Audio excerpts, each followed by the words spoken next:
아멘. 우리 찬양 예배입니다. 귀한 은혜가 충만하기를 간절히 소망합니다. 새롭다라고 하는 건 좋은 것 같아요. 오전에도 새로운 목사님, 오후에도 새로운 목사님. 근데 저를 알고 보면은요, 벌써 2년 차예요. 모르셨나 보네? 작년에 왔어요. 올해 2년 차입니다. 올해 묵은 사람처럼 앞으로 대해주시기 바랍니다. 오전에 우리가 다시 시작하자, 리셋키를 누르자라고 하는 말씀을 드렸고요. 비슷한 제목의 말씀입니다. 또 다른 출발. 우리가 지금의 시점에서 어떠한 모습으로 또 하나님 앞에 영광 올려드릴 수 있을 것인가, 그런 부분에 대해서 생각해 볼 수 있기를 간절히 소망합니다. 우리는 천국을 향해 여행하는 나그네입니다. 여기가 전부가 아니고 여기가 끝이 아닙니다. 잠시 거쳐서 가는 그런 여행지입니다. 우리는 나그네의 삶을 살아가야 되겠지요. 특별히 우리가 소망하는 것이 어딥니까? 영원한 생명의 나라입니다. 그 나라를 향해서 우리는 출발해야 되는데, 자꾸만 세상을 바라보면서 세상을 의지하고 세상에 완전히 뿌리를 박으려고 하는 그런 삶의 자세를 가지고 있다라고 하는 거죠. 오늘 본문에 나타난 이스라엘 백성들, 출애굽해서 가데스 바네아에 도착한 그 이스라엘 백성들, 그들이 출발해야 되고 가야 될 곳은 하나님이 약속하신 가나안 땅이었습니다. 근데 결과론적으로는 안 가겠다는 거잖아요. 못 가겠다는 거잖아요. 출발해야 될 출발의 시작점을 방향을 별로 설정해 놓고 나아가야 되는데 방향을 틀어버렸잖아요. 하나님이 약속하신 가나안 땅을 향해 출발해야 되는데 한 발 한 발 내딛어야 되는데 오히려 반대길을 걸어갔습니다. 이 모습을 한번 생각하면서 우리가 또 다른 출발을 해야 되는 이 시점에서 여러분들에게 하나의 큰 은혜가 되기를 간절히 소망합니다. 자, 가데스 바네아, 이제 그곳만 넘어가면, 요단만 넘어가면 하나님이 약속하신 가나안 땅이었습니다. 그러니까 가데스 바네아는 가나안 땅에 가기 직전에 그 위치에 있다라고 해서 대단히 중요한 그러한 지명입니다. 대단한 결단을 요구하고 있고요. 반드시 하나님이 약속하신 그 땅을 향해서 출발해야만 됐습니다. 한 발 한 발 그 요단을 건너서 가나안 땅으로 들어가야만 했습니다. 자, 그런데 그래야 될, 출발해야 될, 하나님을 믿고 출발해야 될 그 가데스 바네아에서 이스라엘 백성들은 큰 죄를 짓습니다. 하나님을 거역을 하죠. 모세와 아론 지도자뿐만 아니라 하나님을 거역합니다. 모세와 아론의 지도를 따라서 우리는 한 발을 출애굽을 향하여 가나안 땅을 향해서 갈 수 없다는 거예요. 여기까지 인도하신 그 하나님을 믿지 못하여서 그 하나님을 계속해서 믿으면서 출발할 수 없다라고 하는 거예요. 이에 진노하신 하나님께서 여호수아 갈렙, 그러니까 출애굽했던 1세대, 광야에서 낳은 아이들도 있을 거 아니에요. 낳은 사람도 있을 거 아니에요. 그들 말고 출애굽했던 가나안 땅에서 살면서 출애굽의 은혜를 경험했던 1세대들 중에 여호수아 갈렙 두 사람만 빼고 다 그 광야에서 죽을 것이다 라고 하나님이 진노하시죠. 그리고 가나안 땅을 40일 정탐했거든요. 그 40일을 한 해를 하루를 1년으로 따져서 40년 동안 너희들은 광야에서 방황하게 될 것이다 라고 하는 엄청난 징계를 내리시는 모습들을 우리가 바라보게 됩니다. 사실 알고 보면 가데스 바네아에 이르렀을 때에 모세는 이스라엘 자손을 향해서 하나님께서 이루신 대로 올라가서 차지하라, 두려워하지 말라, 주저하지 말라. 오늘 장로님 통해서 찬양한 것처럼 아무것도 염려하지 마라, 아무것도 두려워하지 마라, 우리 하나님 믿고 앞으로 출발하기만 하면 된다 라고 말하고 있다는 거죠. 그런데 이스라엘 백성들은 거부합니다. 사람을 보내어서 그 땅을 정탐하는 것이 옳다라고 의견을 제시합니다. 22절에 보니까 우리가 사람을 우리보다 먼저 보내어 우리를 위하여 그 땅을 정탐하고 어느 길로 올라가야 할 것과 어느 성읍으로 들어가야 할 것을 우리에게 알리게 하자라고 이야기합니다. 여기 중요한 단어가 있어요. 우리가 유심히 살펴야 될 것이 있습니다. 우리라고 하는 단어 몇 번 나오는지 한번 제가 다시 한번 공독해 드릴 때 손가락으로 한번 세보세요. 우리가 사람을 우리보다 먼저 보내어 우리를 위하여 그 땅을 정탐하고 어느 길로 올라가야 할 것과 어느 성읍을 올라가야 할 것을 우리에게 알리게 하자. 몇 번 나오나요? 네 번. 오유 똑똑하지. 네 번 나옵니다. 우리라고 하는 단어가 네 번 나옵니다. 이것을 보면은 이스라엘 자손의 말 가운데 그들 자신들이 강조되고 있다는 거죠. 무엇을 하든지 죽게 하게 해야 되는데 주님의 영광을 위해서 해야 되는데 지금 뭐예요? 무엇을 하든지 우리, 나 자기 자신들을 위해서 하고 있다는 거예요. 그러니까 정탐꾼을 보내는 이유가 뭐예요?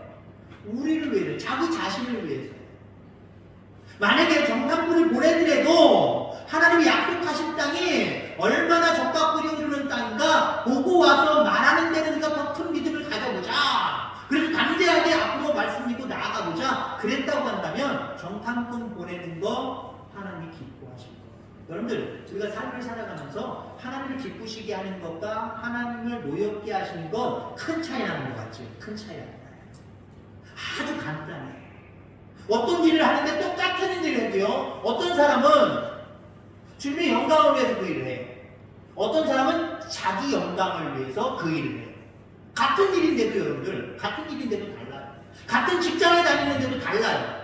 하나님의 영광을 받으시는 사람이 있고 하나님이 뭔가 씁쓸해 하시고 노여하는 사람이 있어요. 간단하다니까요. 그럼 무엇을 하든지 하나님을 먼저 생각하는 저와 여러분들 되기를 주의 이름으로 축원합니다. 야, 우리 들어갈 수 없어. 들어갈 수 있나 없나? 우리를 위해서 우리가 한번 보내보자. 바로 정탐꾼을 보내야만 했던 모습이 이와 같은 모습이었다는 거죠. 여러분, 정탐꾼들을 그들보다 먼저 보내는 이유가 어쩌면 그들의 안전이었을 겁니다. 그것이 안전하다 싶으면 들어가도 되고 안 안전하면 들어가지 말면 되는 겁니까? 아니잖아요. 하나님이 약속하신 땅이잖아요. 그것이 자기들 보기에 안전하든지 안전하지 않든지 하나님이 함께 하시느냐가 중요한 거예요. 하나님이 함께 하시면 안전해도 들어갈 수 있는 거고 불안전해도 들어갈 수 있는 거예요. 아무도 없어도 들어갈 수 있는 거고요. 안악자손들이 지키고 있어도 들어갈 수 있는 거예요. 뭐가 그렇게 중요한데요? 내가 하나님과 함께 하느냐 함께 하지 않느냐, 그게 중요한 거고 그 하나님이 내 안에 오셔서 나와 함께 하시느냐 함께 하지 않으시냐, 이게 중요한 거예요. 그 땅을 정탐하여 위험 요소가 있는지 없는지 알면 안전할 수 있겠습니까? 그게 사실 아니다라고 하는 거예요. 만약에 거기에 안전하지 못한 요소가 있다고 한다면 이스라엘 백성들이 스스로 해결할 수 있는 능력이 있어요 없어요? 없잖아요. 없으니까 어떻게 되는 거예요? 못 간다는 거죠. 우리 돌아가야 된다는 거죠. 방향을 완전히 틀어버리는 거죠. 가나안 땅에 위험 요소가 있는지 없는지 중요하지 않습니다. 있다면 하나님께서 그 위험 요소를 제거하실 것이니 우리는 가자, 올라가자 라고 하는 것, 출발하자 라고 하는 것, 이게 중요한 거예요. 그리고 앞으로 펼쳐질 일들, 소망 가운데 바라보는 일들도 있지만 한편으로는 걱정되고 염려하는 일들도 있을 겁니다. 매년 똑같이 포도 농사를 짓지만 올해 잘 될 건가 안 될 건가 이런 거 아세요? 한편으로는 그런 부분이 두렵잖아요. 걱정도 되잖아요. 그러나 아무것도 염려하지 마시고요. 여러분들 출발할 수 있기를 바랍니다. 무엇 믿고요? 하나님 믿고요. 하나님이 함께 하시면 안 될 요소가 있어도 되는 거예요. 하나님 믿고 금년 안에 출발하는 저와 여러분들 다 되기를 주의 이름으로 축원합니다. 자, 굳이 정탐꾼을 보내면서까지 그 땅의 위험 요소를 알려고 한 요소는 무엇이었을까요? 그거는 교만이었습니다. 지금까지 온 게 하나님의 은혜였는데 이들은 지금까지 온 것이 다 자기들이 어떻게 하다 보니까 자기들 노력으로 여기까지 왔다는 거예요. 그러니까 가나안 땅에 들어가는 것도 그들을 정복하는 것도 우리가 할 수 있지 않겠냐라고 하는 부분을 보겠다는 거예요. 근데 가만히 생각해 보세요. 이스라엘 백성들이 출애굽하는데 이스라엘 백성들이 행한 일이 있어요? 해방을 맞이하려고 그들이 노력한 거 있어요? 없어요? 일제의 시대를 우리가 두고 보면 우리 민족 조상들은 나름대로 노력을 했어요. 물론 기적적으로 하나님이 광복을 허락하신 것은 우리의 노력에 비하면 엄청난 기적이었죠. 해방이 그런 기적이었죠. 근데 이스라엘 백성들은요, 우리 조상들이 일제시대를 벗어나기 위해서 해방을 해서 노력한 만큼 노력하지 않은 것 같아요. 제가 성경을 보니까요. 한 게 거의 없어요. 하나님의 은혜 가운데 출애굽할 수 있었잖아요. 쫓아오는 애굽의 군대, 앞에는 홍해, 그런데 그것을 모면할 수 있었던 것, 이스라엘 백성들이 그것을 위해서 한 게 도대체 뭐예요? 아무것도 없어요. 하나님이 막아주셨고, 하나님이 길을 열어놓으셨고, 무사히 건너가게 하셨고, 쫓아오는 자들을 그대로 수장시켜버렸고, 다 하나님이 하신 일이에요. 광야에서 42년 동안, 물론 지금은 4년이 아닙니다만, 고문은 아닙니다만은, 그들이 노력하면서 왔던 것 뭐가 있어요? 아무것도 없습니다. 하나님이 낮에는 구름 기둥으로, 밤에는 뭐죠?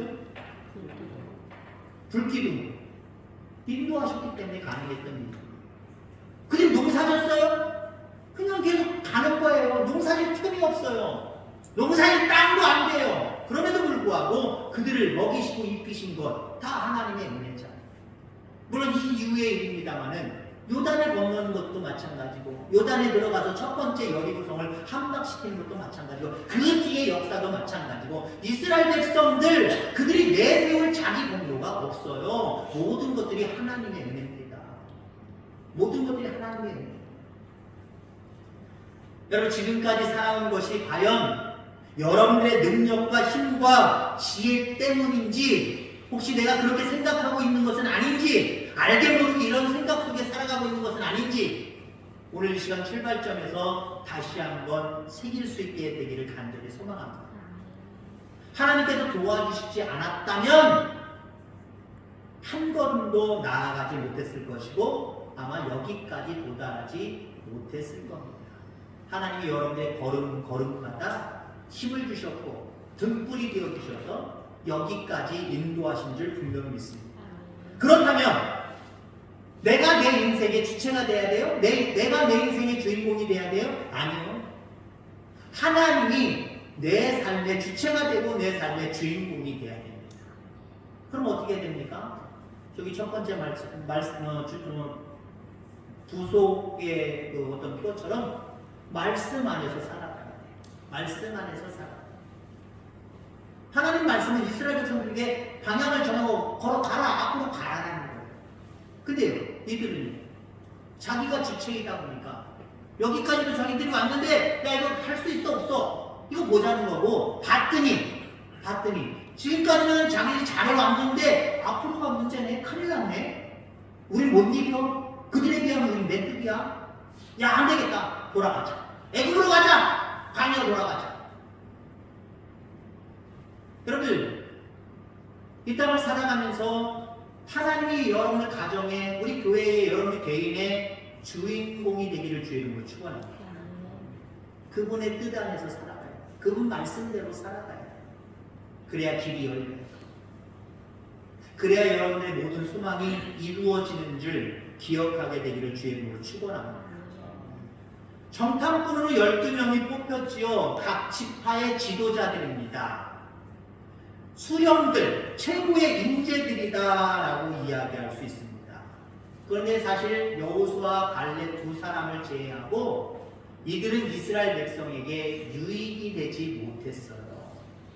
오히려 이스라엘 자손으로 하여금 낙담하게 하고 하나님의 말씀을 믿지 못하고 따르지 못하게 하고 원망과 불평 가운데 방향을 틀어서 오히려 광야로 나아가게 만들었습니다. 근데 그들이 본대로 말한 것은 사실은 문제가 되지 않아요. 그들이 말한 건 거짓말은 아니에요. 우리보다 큰 골격을 가진 안악자손이다. 틀린 말 아니고요. 그들은 거기서 늘 살았기 때문에 준비되어져 있어요. 완벽했습니다. 근데 자기들은요, 아무것도 준비가 되지 않았어요. 싸울 준비가 되어 있지 않다는 거예요. 무기도 제대로 갖추지를 못했어요. 그러니까 그들 앞에 우리는 메뚜기다라고 하는 말도 사실론적으로 바라보면 틀린 말이 아니에요. 맞는 말이에요. 근데 여러분, 본대로 말하는 게 신앙 아닙니다. 내 뒤에, 내 배후에 계시는 그 하나님을 믿고 그 하나님이 함께 하실 때 어떤 일들이 벌어지겠는가, 그걸 볼 수 있는 그런 사람들이 믿음의 사람입니다. 여러분, 믿음의 사람 되길 주의 이름으로 축원합니다. 여호수아와 갈렙은 똑같은 상황을 받지만 그들은 믿음의 사람이었습니다. 믿음의 사람이었기 때문에 자기들 배후에 있는, 이스라엘 백성들 배후에 있는 하나님이 먼저 보여요. 그 하나님이 가렙니다. 방향을 설정이 났으니까 가려는 거예요. 출발하는 거예요. 그럼 가기만 하면 하나님이 대신 싸우셔서 능히 차지할 수 있다라고 이야기합니다. 이게 믿음의 사람입니다.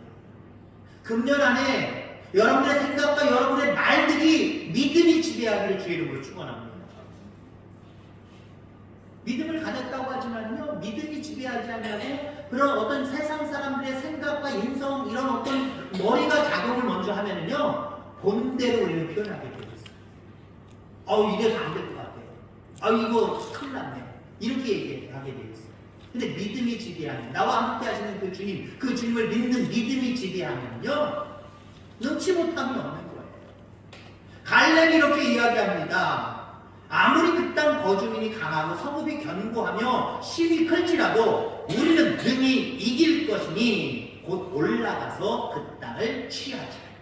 아멘. 앞으로 우리가 취할 땅들을 바라보시길 바랍니다. 그 땅을 바라보면서 믿음 없는 10명의 정탐꾼과 같은 그런 것들을 바라보고 이야기하지 마시고요. 갈렙과 여호수아처럼 우리 하나님 우리와 함께 하신다. 가자! 거기 가서 그것을 취하자. 그래서 마침내 여러분들을 통하여서 주신 모든 소원들, 소망들 다 이룰 수 있기를 주의 이름으로 축원합니다. 여호와와 갈렙의 말 중에 일미는 이겁니다. 여호와께서 우리를 기뻐하시면 우리를 그 땅으로 인도하여 들이시고 그 땅을 우리에게 주시리라. 이는 과연 적과 꿀이 흐르는 땅입니다. 우리를 기뻐하시면. 금년 안에 또 다른 출발을 시작하면서 여러분들의 목표가 하나님을 기쁘시게 하는 내가 삶을 살아야지, 이 결단이 있기를 간절히 소망합니다. 주님을 기쁘시게 하면 어떻다고요? 우리를 그 땅으로 인도하여 들이실 것이다. 영원한 생명의 나라로 인도하여 들이실 것이다. 조국적인 건 그거고요. 또 이 땅에서 우리가 살아가는 동안 여러분들 계획하고 소망하는 모든 것들 가운데 이루시는 그 하나님이 도우십니다. 그래서 그 모든 것들을 이루시게 하실 것이다 라고 말하고 있어요. 그러니까 우리의 믿음의 관건은 뭐냐면 내가 누구냐, 내 형편이 어떠하냐, 이게 아니에요. 나와 함께 하시는 그 하나님을 바라보는 믿음이 있어야 돼요. 이 믿음으로 금년 안에 출발할 수 있게 되기를 주의 이름으로 축원합니다. 어쩌면 신앙은 하나님께 잘 보입니다. 하나님께 잘 보입니다.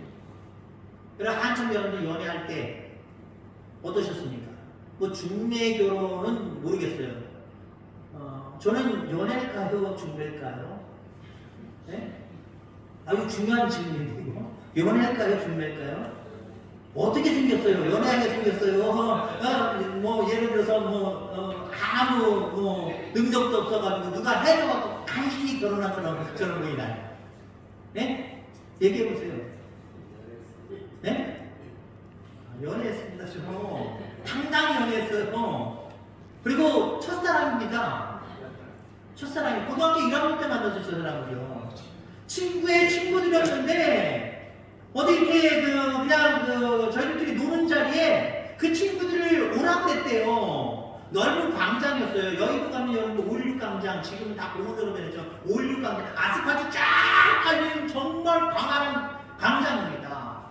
근데 저는 마포 쪽에 살았고 저 사람은 저 영등포 쪽에 살았어요. 친구들이 온다고 친구가 저기다 걔들이다 근데 5명의 여자들이 옛날에 무슨 그 감기약 선전처럼 2사람이 걸었다가 3사람이 걸었다가 5사람 10사람 그렇게 걸어오는 것처럼 5사람이 쫙 걸어오는데요. 제 눈에 가운데가 계속 보여요. 2사람 가운데 있어요. 첫눈에 반해. 뭐 하다가 여기까지 왔지? 뭐 하다가 여기까지 왔지? 잘 보는 것. 신앙은 하나님께 잘 보는 것이다. 그 이후로부터 저 사람한테 제가 얼마나 잘 보려고 이렇게 얘기해요. 연애하신 분들은 알 거예요.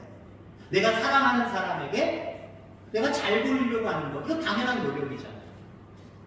근데 속을 수도 있어요. 그죠? 내가 잘 보이려고 하는 그 남자가, 그 여자가 좋은 사람이 아니고, 성실한 사람이 아니고, 나쁜 사람이고, 불성실한 사람일 수도 있어요. 그럼 평생을 후회할 수도 있어요. 근데, 여러분 잘 보여야 될 분이 누구예요? 하나님이셔야 됩니다. 그 하나님은 우리가 나중에 아이고 속았다라고 하시는 분이 아니에요. 알면 알수록 야! 내 선택이 옳았어 라고 생각하는 그런 분이에요. 완전하신 분입니다. 전지전능하신 분이에요. 창조하셨을 뿐만 아니라 모든 것들을 운행하시고 영원한 생명까지 예비하시고 기다리시는 그런 분이십니다. 그분께 금년 안에 잘 보이시기 바랍니다. 잘 보이면 뭐라고요? 우리를 그 땅으로 인도한대요. 그 땅은 전국적으로 영원한 생명의 나라뿐만 아니라 여러분들 통해서 인생을 살면서 여러분들 머리에 여러분들 마음에 두신 소망의 항구예요. 한마디로 소망이에요. 여러분 무엇을 소망하고 무엇을 기대하고 있습니까? 거기에 도달하게 하신대요. 누가요? 내가 하나님 앞에 잘 보이면 그 하나님이 그렇게 인도하신대요. 그래야 금년 안에 야 하나님 큰 은혜 주셨다라고 고백할 수 있는 한 해가 되는 거예요. 나 바빠 내가 해야 돼. 자기 중심적으로 자기 생각에 매여서 그렇게 하나님 앞에 잘 보이려고 하는 믿음의 삶 없이 그렇게 살아간다라고 하면 작년과 똑같은 하루가 한 해가 될 수 있고요. 작년보다 못한 한 해가 될 수도 있어요. 또 다른 출발점에 우리는 서 있습니다. 어쩌면 이스라엘 백성들이 한 1년 지나서 가데스 바네아에 이르고 나중에 거의 40년 다 돼서 가데스 바네아에 2번 이런 것처럼 거기에는 대단히 결단을 요구하는 것입니다. 새해 출발점에서 하나님이 주신 그 소망을 따라서 출발할 수 있는, 그래서 그 길이 형통하고 그 길이 복되어지는 귀한 은혜가 우리 모두에게 있기를 주의 이름으로 축원합니다. 기도하겠습니다.